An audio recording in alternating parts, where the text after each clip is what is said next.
ನಮಸ್ಕಾರ ಸ್ನೇಹಿತರೆ. ಇವತ್ತು ನಾನು ನಿಮ್ಮೊಂದಿಗೆ ಹಂಚಿಕೊಳ್ಳಬೇಕು ಅಂತ ಭಾವಿಸಿರುವಂಥ ವಿಷಯ ಪ್ರಜಾವಾಣಿ ಪತ್ರಿಕೆಯ ನುಡಿ ಬೆಳಗು ಅಂಕಣದಲ್ಲಿ ಗವಿಸಿದ್ದೇಶ್ವರ ಸ್ವಾಮೀಜಿ ಗವಿಮಠ ಅವರ ಚಿಂತನೆಯ ವಿಷಯ, ಬದಲಾವಣೆ ಜಗದ ನಿಯಮ.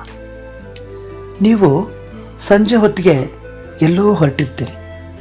ಮಬ್ಬುಗತ್ತಲು, ದಾರಿಯಲ್ಲಿ ಏನೋ ಅಂಕುಡುಂಕಾಗಿ ಬಿದ್ದಿದ್ದು ಕಂಡು ಅವು ಹಾರ್ತೀರಿ. ಮೈಯಲ್ಲಿ ಬೆವರು ಬಂತು.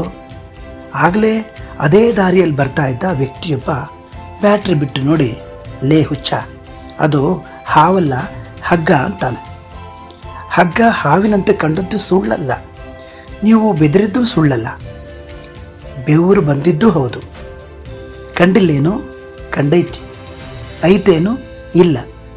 ಅಂದ್ರೆ ಇಲ್ಲಿ ಯಾವುದು ಕಾಣ್ತೈತಿ ಅದು ಇರೋದಿಲ್ಲ, ಯಾವುದು ಕಾಣೋದಿಲ್ಲ ಅದು ಇರ್ತೈತಿ. ಇದು ಜಗದ ವೈಶಿಷ್ಟ್ಯ. ನೀವು ಆಡ್ಭಾಷೆಯಲ್ಲಿಯೂ ಇದನ್ನು ಹೇಳ್ತೀರಿ. ನೋಡಿ, ಅವ್ರು ಹಾಂಗೆ ಕಾಣ್ತಾರ, ಆದರೆ ಅವರು ಹಾಂಗಿಲ್ಲ ಅಂತ. ಅವರು ಅಂತ ಅಲ್ಲ, ಜಗತ್ತೇ ಹೀಗೆ. ಒಬ್ಬರು ಅಂತಲ್ಲ, ಎಲ್ಲರದ್ದು ಅಷ್ಟೆ. ಕಂಡಂಗ ಯಾರೂ ಇರೋದಿಲ್ಲ. ಝೆನ್ ಬುದ್ಧಿಸಮ್ನಲ್ಲಿ ಒಬ್ಬ ಶಿಷ್ಯ ಗುರುಗಳ ಬಳಿಗೆ ಹೋಗಿ ಪ್ರಶ್ನೆ ಮಾಡ್ದ, ಗುರುಗಳೇ, ಏನಿದು ಜೀವನ? ಎಷ್ಟು ತಾಪತ್ರಯಗಳು, ದುಃಖಗಳು ಈ ಜಗತ್ತಿನಲ್ಲಿ. ಒಮ್ಮೆ ಸುಖ ಅನ್ನಿಸ್ತದೆ, ಇನ್ನೊಮ್ಮೆ ದುಃಖ ಅನ್ನಿಸ್ತದೆ. ಏನು ಮಾಡಬೇಕು ಅಂತ ಗೊತ್ತಾಗೋದಿಲ್ಲ. ನಾನು ವ್ಯವಹಾರ ಮಾಡೋ ಮನುಷ್ಯ, ನಿಮ್ಮ ಹಾಗೆ ದಿನಾ ಓದ್ತಾ ಕುಳಿತುಕೊಳ್ಳೋದಕ್ಕೆ ನನಗಾಗಲ್ಲ. ಅದಕ್ಕೆ ಒಂದು ಮಾತು ಹೇಳಿ ಗುರುಗಳೇ. ನನಗೆ ಅತ್ಯಂತ ದುಃಖ ಆದಾಗ ನಿಮ್ಮ ಮಾತನ್ನು ನೆನೆಸ್ಕೊಂಡ್ರೆ ಸುಖ ಆಗಬೇಕು, ಸುಖದಲ್ಲಿಯೂ ನಿಮ್ಮ ಮಾತನ್ನು ನೆನೆಸ್ಕೊಂಡ್ರು ಸಮಾಧಾನ ಆಗಬೇಕು. ಆ ರೀತಿಯ ಒಂದು ಮಾತು ಹೇಳಬೇಕು ನೋಡಿ ತಾವು ಅಂತ ಕೇಳ್ಕೊಂಡ. ಅದಕ್ಕೆ ಗುರುಗಳು, ನಿನಗೆ ಸುಖ ಆದರೂ ಬರಲಿ, ದುಃಖ ಆದರೂ ಬರಲಿ, ಸಮಾಧಾನಕ್ಕೆ ಮಂತ್ರ ಒಂದೇ. ಇದು ಬದಲಾಗುತ್ತದೆ, ಏನಿದೆಯೋ ಇದು ಬದಲಾಗುತ್ತದೆ, ಇಷ್ಟೇ ಸೂತ್ರ ಅಂತ ಹೇಳಿದರು.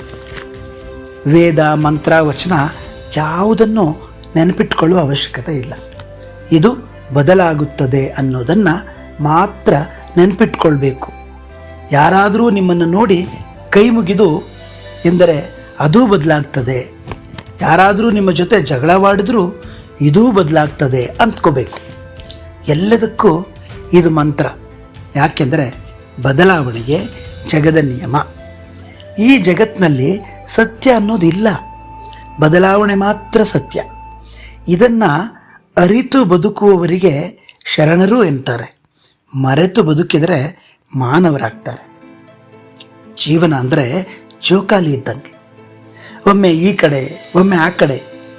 ಜೋಕಾಲಿಗೆ ಇವ ಶ್ರೀಮಂತ ಅವ ಬಡವ ಅನ್ನೋದು ಮಾತ್ರ ಇಲ್ಲ, ತೂಗೋದಷ್ಟೇ ಅದರ ಕೆಲಸ.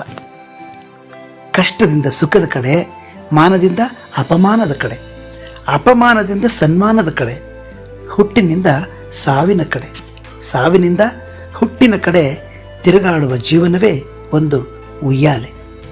ಈ ಆವರ್ತನ ಗೊತ್ತಿರಬೇಕು. ಜೀವನ ಎಂದ ಮೇಲೆ ಹೆಚ್ಚು ಕಡಿಮೆ ಆಗ್ತೈತೆ.